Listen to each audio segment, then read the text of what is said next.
Daddy, can we get ice cream later? She said. Lily looked up at me with wide, hopeful eyes, already dressed in her pink sneakers and a t-shirt dotted with little butterflies. It was a Saturday morning, and the sunlight streaming through our living room windows gave the illusion of a perfect day. I was 32, and Lily, my only daughter, had turned 8 not long before. Normally, a father would jump at the chance to spoil his child with a treat, but I had been drowning in deadlines for my small interior design company. We were juggling two big projects: an office remodel for a software startup and a townhouse renovation for a wealthy real estate investor, so my stress had been off the charts. Of course, I said. Her face lit up. Even though I was weighed down by responsibilities, I still tried to show Lily that I cared. My wife, Emma, sat nearby, flipping through her phone. She was quiet, which was typical these days. Her voice, when she used it, had grown distant, as if her mind was somewhere else. I glanced at Emma. She looked up from her phone briefly, gave me a tight little smile, and immediately returned her attention to a text conversation. Was it her colleagues from the preschool she once taught at? A friend from her book club? The changes in Emma's mood in the past few months had been easy to dismiss. After all, we had bigger worries. But I should have paid more attention. At that moment, I had no inkling of the storm that was brewing. I thought the worst tragedy we faced was Lily's looming cold and our own hectic finances. I believed Emma was simply coping with the stress in her own way. Little did I know that the quiet tension in our house foreshadowed the coming avalanche that would bury every illusion I clung to. Daniel, Lily's cough isn't getting better, Emma said. I was standing in the kitchen brewing a pot of coffee early one morning. The sound of Lily coughing in the background had become a sad, staccato soundtrack to our lives. It had started 2 weeks ago and showed no signs of improvement. I'll take her to the pediatrician tomorrow, I said. Emma shifted her weight, crossing her arms. That's what we said last week. I just think we're not doing enough. Her tone was tense, not quite accusatory, but close. I set the coffee mug down, feeling a twinge of guilt. Work had been consuming every minute, but Lily's health came first, always. All right, I said. I'll schedule it right away. That pediatric appointment turned into a cascade of hospital visits and tests, culminating in a CT scan that confirmed Lily had a congenital abnormality pressing on her lung. Surgery was necessary, and soon. When the hospital's billing office gave us the projected cost, $120,000 up front, a chill ran through me. I realized we still had no proper health insurance. The monthly premiums had felt steep in years prior, so we'd postponed getting a comprehensive plan. Now, that naive oversight returned with a vengeance. Daniel, what are we going to do? Emma said. She looked simultaneously furious and terrified. Lily was dozing fitfully in her hospital bed, an IV tube in her arm. I felt panic welling in my throat. We'll find the money, I said. I tried to reassure Emma, to reassure myself, but I had no idea how to raise that much cash on such short notice. I had some savings, perhaps $20,000 or $25,000. If I liquidated parts of my small business, I might scrape together a bit more, but it still wouldn't be enough. Then the idea of approaching my parents took hold.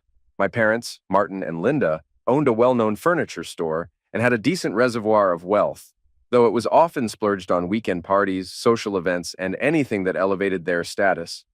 They were not millionaires, but the cost of Lily's surgery was well within their power to cover, or at least help with. I looked at Emma, trying to inject confidence into my voice. I'll talk to my parents. Emma's expression was grim. She had seen how my parents doted on my younger brother Ryan while I was mostly invisible to them. But neither of us believed they would turn Lily away, right? I arrived at my parents' home on a cold, rainy evening. The sight of 20 cars parked along the driveway told me they were hosting another extravagant gathering. A wave of classical music and perfume-laced air hit me as soon as I stepped inside. Daniel, my mother said. She stood near the grand staircase, wearing a sequined dress and holding a glass of champagne. Dozens of guests milled about, decked out as though they were at a red carpet event. Across the room, I spotted my father swirling his own drink, engrossed in conversation with a smug grin. I forced my way through the clusters of well-dressed strangers, ignoring their curious stares. Mom, can we talk in private? She frowned. Does it have to be now? We're right in the middle of Ryan's pre-wedding party. Surely it can wait. It can't, I said.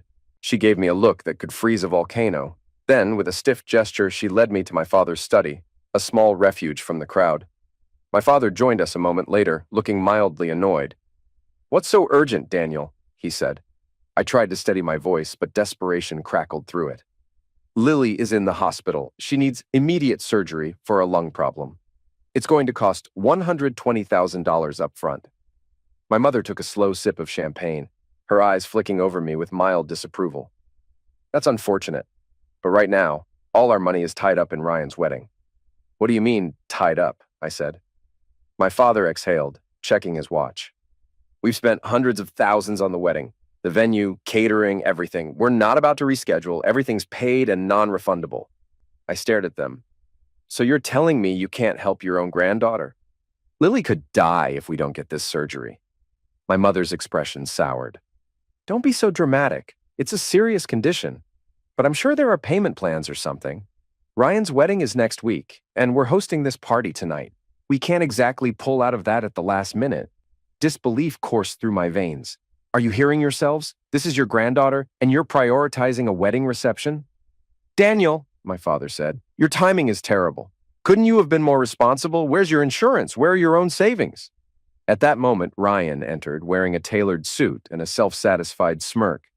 "What's going on?" he said. My father gestured at me dismissively. "Your brother wants us to drop everything and give him $120,000 for Lily's surgery." Ryan's brow furrowed in mock sympathy. "That's rough, man. But the wedding is next week. My fiance's family is already flying in from all over. This is a huge deal. We can't just reroute that kind of money without major repercussions." My hands curled into fists. "I'll pay you back. Every penny. Lily's life is on the line." He shrugged. "My obligations are to my bride and her family. Sorry if that sounds harsh, but that's reality." I felt rage and heartbreak merging in a sickening knot. How could they be so cold? My parents were supposed to be Lily's grandparents. Ryan was her uncle. I sank to my knees, tears welling in my eyes. The humiliation burned my cheeks, but I didn't care. "Please," I said, "I'm begging you, just help me save my daughter." Ryan's smirk twisted into disgust. "Don't do that. Stand up. You're ruining the atmosphere." I raised my eyes, feeling hatred ignite. "So this is what family means to you?" My mother inhaled, exasperated. "Yes, you've always been one for theatrics, Daniel. Stand up before people start whispering." "Let them whisper," I snarled. "Let them see what kind of people you are. You have enough money for fancy suits, private chefs, and some big wedding to impress your circle, but not enough to help a little girl who's fighting for her life?" My father pinched the bridge of his nose. "Daniel, you're causing a scene. Your mother and I have guests to attend to." I stood, chest heaving, and glared at them. "I'll never forget this. Never." Then I stormed out, pushing past the partygoers. The storm outside matched the one in my heart as I drove away, tears finally streaming down my face, the taste of betrayal as bitter as poison in my mouth. Meanwhile, Emma's parents, unassuming, middle-class folks, came to the hospital as soon as they heard Lily's test results. They had no fancy suits or expensive dresses, but they brought genuine concern. Her father paced in the hallway, rubbing at his temples. "How much do we need?" he said. I told him the figure. He visibly blanched, but after a moment, he spoke with resolve. "We'll manage." Emma's mother placed a hand on my shoulder. "We're not letting Lily fall through the cracks." We sold what we could. I offloaded my car, which gave me a decent chunk. I liquidated my business savings. Friends and employees, even casual acquaintances, pitched in. Still, we were nearly $40,000 short. One afternoon, Emma's father took me aside and said, "We'll cover that, don't worry." My eyes widened. "How? That's so much money." He gave me a gentle, sad smile. "We sold our house." The weight of his words rendered me speechless. My parents had refused even a fraction, but my in-laws sold their only home to save Lily. I grasped his hand, struggling to find the right words. I don't know how to thank you," I said. He squeezed my hand. "Just make sure Lily gets better." With their help and the other contributions, we reached the hospital's target. Lily had her surgery, and it was successful. When the doctor finally announced she would recover fully, relief swept over us. Emma burst into sobs, hugging her parents. I sank onto the nearest chair, burying my face in my hands. At that moment, I knew that family wasn't about blood ties. Family was those who stood by you in the storm. Lily's recovery was slow, but day by day we saw her regain energy. However, the tension between Emma and me didn't subside. We'd used up our savings, and I was constantly at the office or traveling to client sites, desperate to sign any contract that might replenish our funds. Emma, meanwhile, stayed home, juggling Lily's medical follow-ups and household tasks. "Are you coming home for dinner tonight?" she said over the phone one evening. I was working late, chasing down a new project lead. "I can't," I said. "I'm meeting the site manager at the new property." She exhaled sharply. "All right." Something in her tone stung me. "Emma, I'm doing this for us," I said. She was silent for a moment. Then, "I didn't say otherwise, Daniel. I just said, all right." I felt frustration seeping in. "You sound upset." She hesitated. "I'm tired. Lily's still not 100%, and your parents, they've vanished from our lives. My parents are the only ones who care. Sometimes it feels like you're gone all the time. But sure, do what you need to." I tried to keep my temper in check. "This is not fair, Emma. I'm picking up the pieces after we spent everything on Lily's surgery. Somebody has to ensure we don't lose our home next." She let out a dry laugh. "Yes, because losing homes is apparently my family's specialty now." Her words cut. I pictured her parents' small rental, the house they once owned gone. The tension in my chest coiled tighter. "I'll try to get home sooner," I said, ending the call abruptly. Neither of us wanted to fight, but an invisible barrier was forming between us. Instead of discussing it openly, we each withdrew, burying ourselves in separate storms of stress and resentment. One morning, Lily had already left for school when I noticed Emma in the living room, her phone buzzing incessantly. She glanced at me, then turned away, biting her lip as she typed out a reply. "Who's that?" I said, trying not to sound accusatory. "A friend," she said curtly. I was too exhausted to probe further. Over time, I noticed more suspicious behavior. Hushed calls, messages she deleted quickly, the way she abruptly switched tabs on her laptop if I walked by. But I told myself it was just an overactive imagination fueled by stress. One afternoon, though, the truth nearly cornered me. My best friend Jonas had come by my office to grab lunch. We'd known each other for years, since high school. He was a big, laid-back guy with a hearty laugh. "Hey, man," Jonas said. "How's Emma?" I shrugged, a bit distant. But maybe that's normal after everything. He frowned. "Has she been talking much to Trevor these days? You know, your other buddy from college?" I tensed. "I don't know. Why?" Jonas hesitated. "I saw them having coffee the other day. Seemed pretty friendly. I just assumed you knew." A pang of unease flickered through me. Trevor was my friend too, though not as close as Jonas. I tried to be casual. I wasn't aware. Maybe they bumped into each other. It's no big deal. Yet Jonas's words kept echoing in my mind. Emma and Trevor meeting secretly?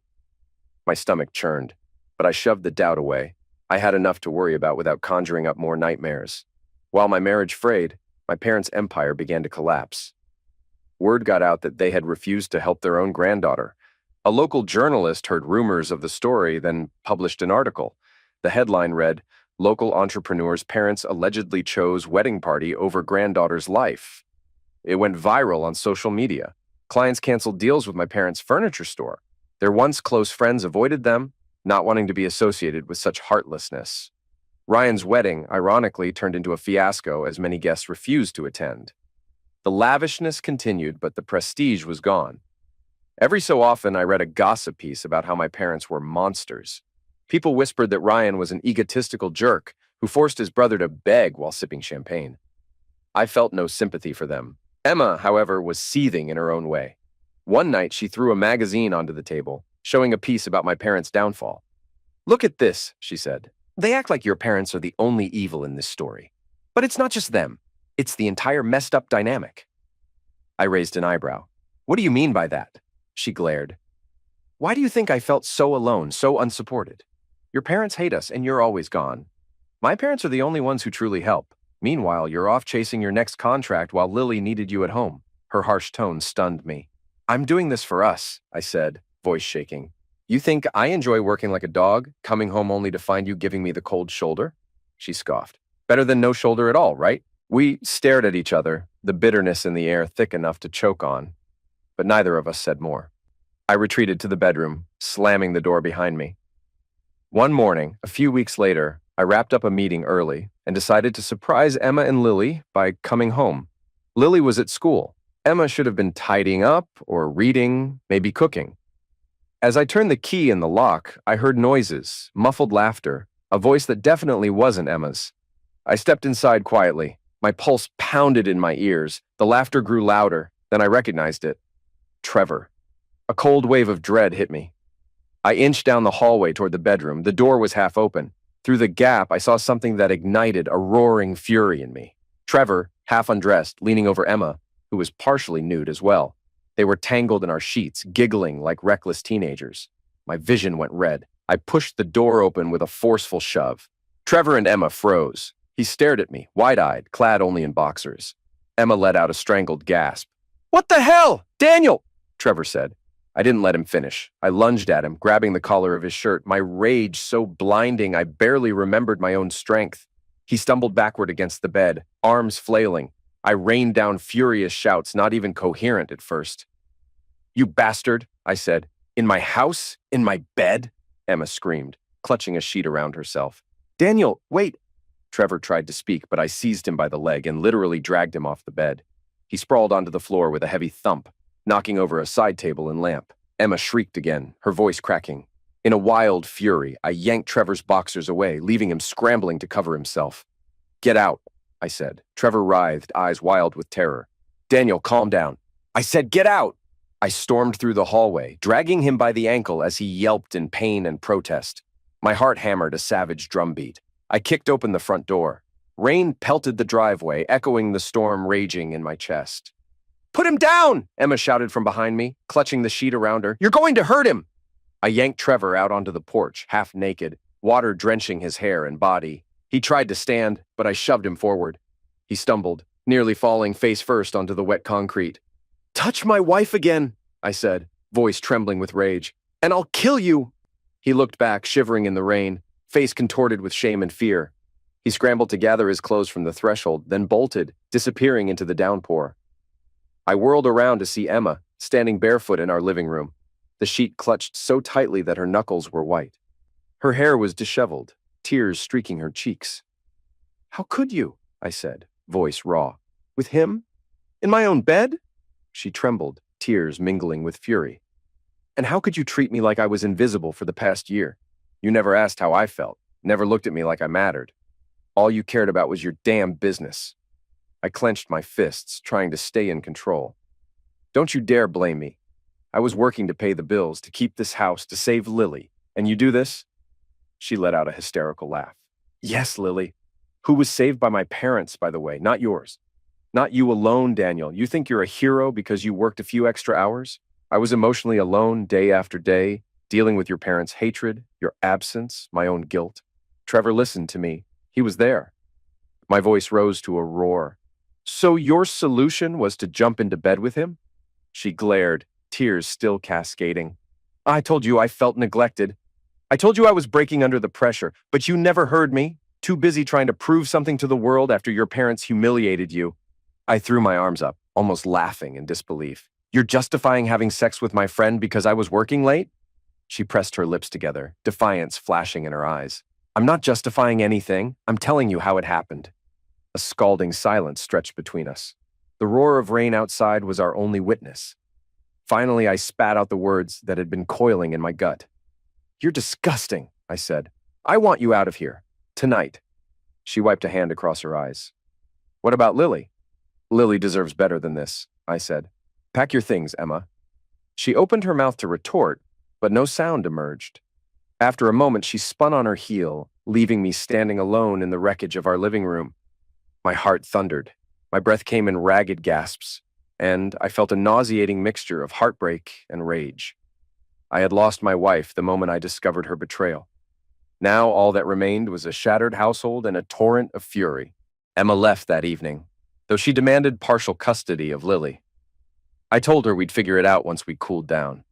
For days, my mind whirled with images of Trevor's naked form, Emma's tear-stained face, the lies and the heartbreak. I could barely function, but I forced myself to show up at my office. Work was my only anchor.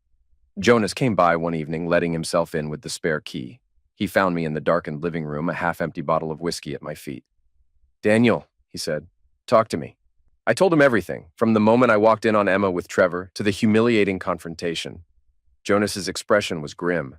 I had a bad feeling, he said. I saw them out together a few times, but I never imagined it was that.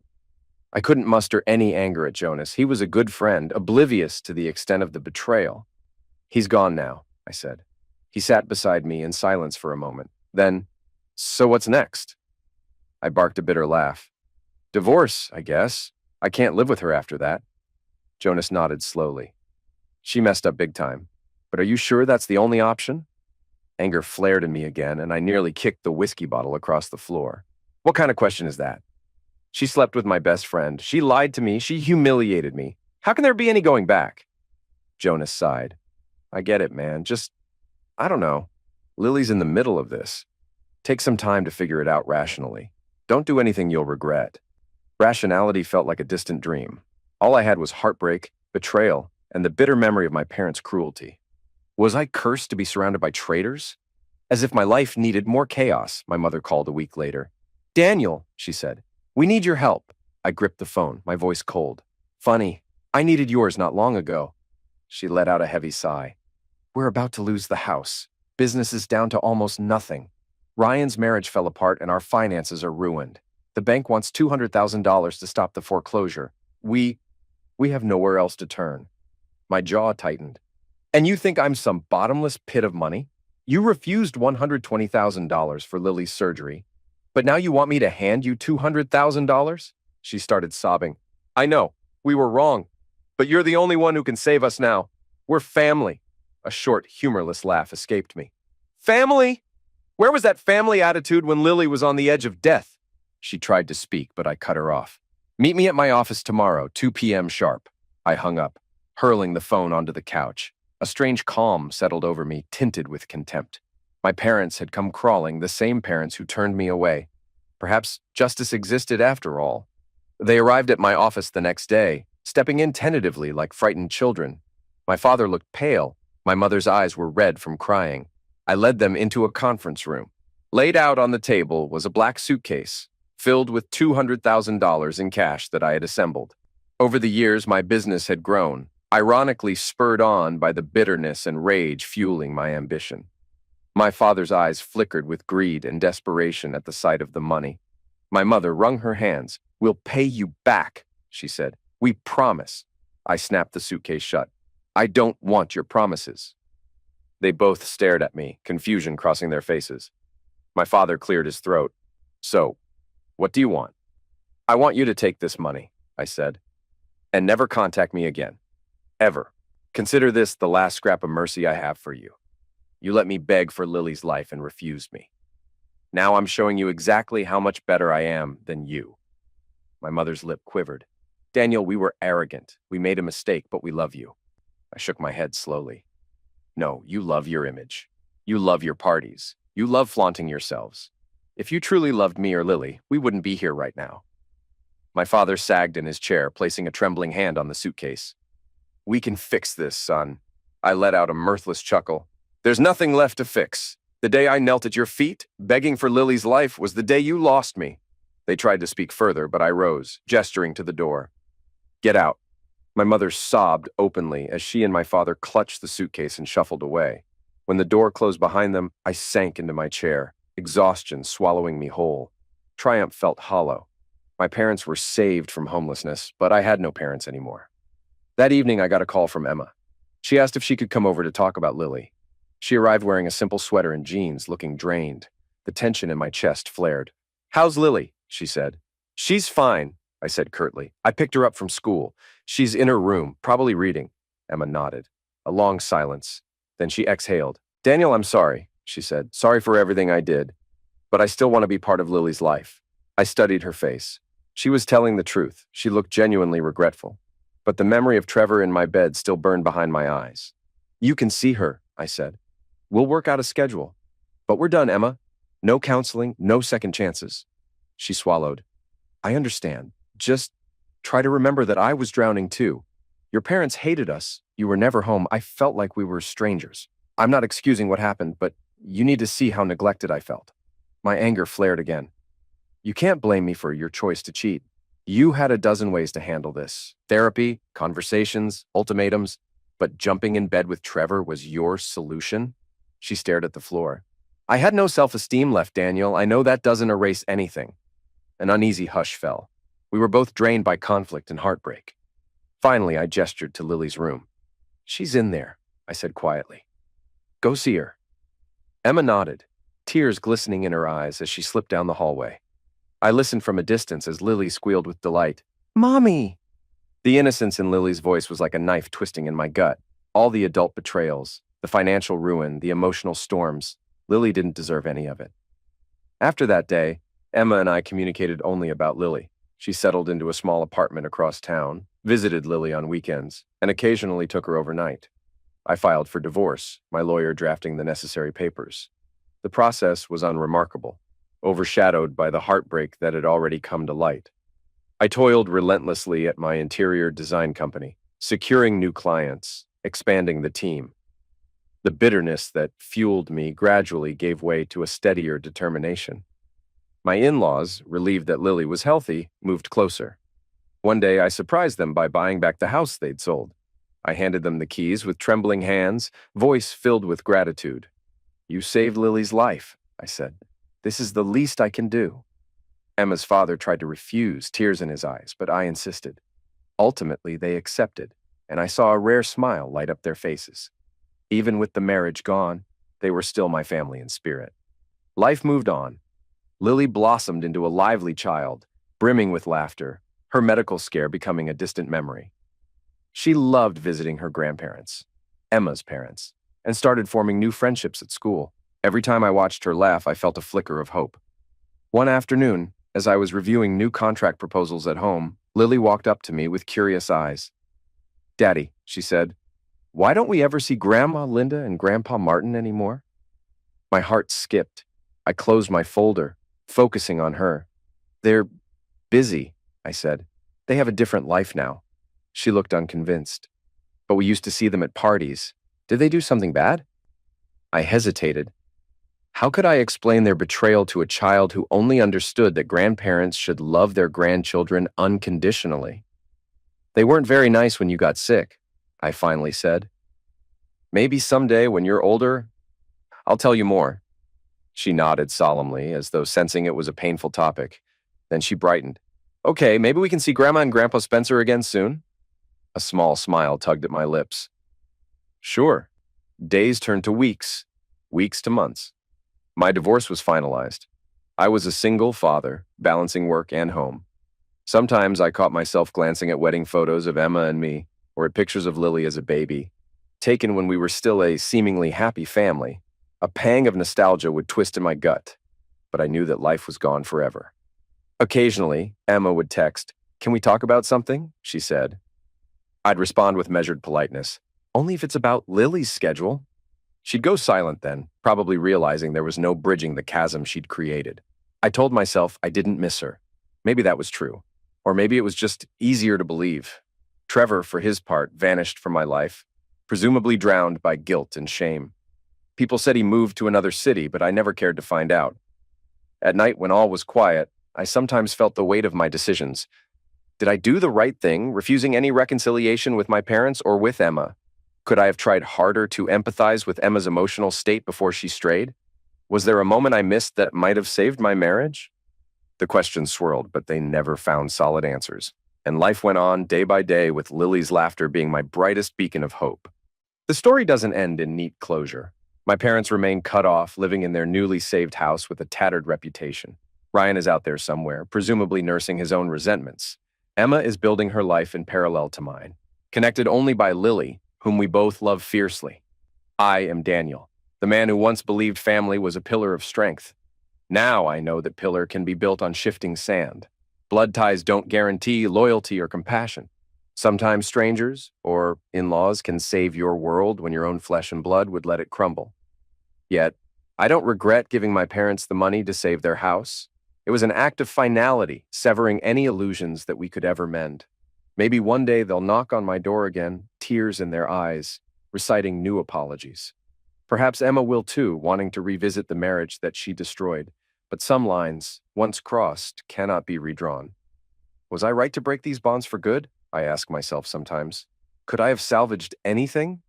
Everyone has a different answer. Some argue for forgiveness, others say betrayal is a poison that can never be cleansed. I'm still unsure. All I know is that Lily wakes up each morning with a bright smile, her lungs healthy, her spirit unbroken, and that is enough to keep me moving forward. If you've followed my story, you might have your own opinions. Should I have given Emma another chance after her betrayal? Or did I do the right thing by dragging Trevor out onto the street and shutting the door on her? Should I have let my parents go bankrupt instead of bailing them out? I leave those questions to you.